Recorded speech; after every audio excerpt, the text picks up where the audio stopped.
bunu çağır onu kardeş gitsin. Geçsin. Geçsin. Tamam. Tamam gedirəm. Tamam. Sağ ol. Sağ Sağ ol. ol. Kendine iyi bak. Sen de. Gel. Gel indi bu ciləsən bir səndən çıxacağım. Gel.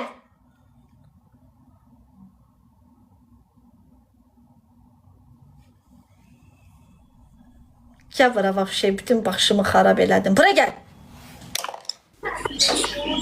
Eşitirsən məni? Zəhlim ardı. Qoş məni böyük ekrana. Bu nədir? Sən çıx. Yox, mən çıxmayım, sən çıx. Sən çıx. Yox, sən bas. Sən məşələ. Bəsdir də. Başımı niyə xarab edirsən? Yox, sən çıx. O vaxtı təzə şey olan, tanış olanlar vardı şeydə, telefonda. Birinci ad boyu sən ver də. Yox, onu ben məndə də o hərəkət olub. Hə, yox, sən ad boyu ver. Yox, sən verməsən mən ad boyu ver. İkisi də axırda yatıb qalırdı telefonda. Neysə, mənə bax. Mən hörmətsizlik olmasın niyə elə eləyirəm? Yoxsa problem deyil. Hə. O səni oxşuyur, bax. Ay Allah uşaqlar, bütün çat. Hər kəs, Buna bax. hər kəsdən xahiş edirəm, qayd eləsin. Azərbaycanda bir irq.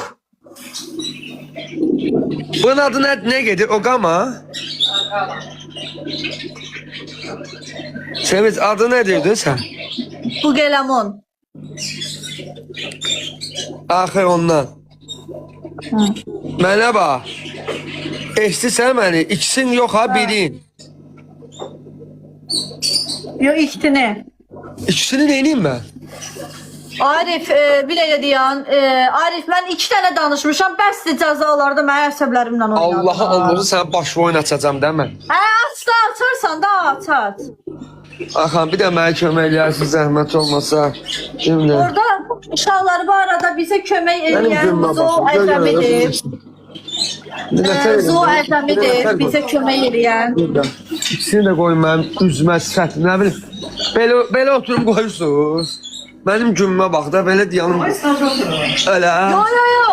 Çıxart koftamı. Ne çıxartın? Ne çıxartın? Koftamı. Allah haqqı, bir dəqiqə. Çıxart Arif, hər şeyi çıxart oradan. Necə o? Sənin başına bir dənə oyun açacam mən sevin. Allaha Allah. 4100 nəfər varım. Çıx. Hə. Zo Əzəmiyə təşəkkür edirəm. Mən Zon baxın. İlayda. Arif sənə dedim qısa qol elə.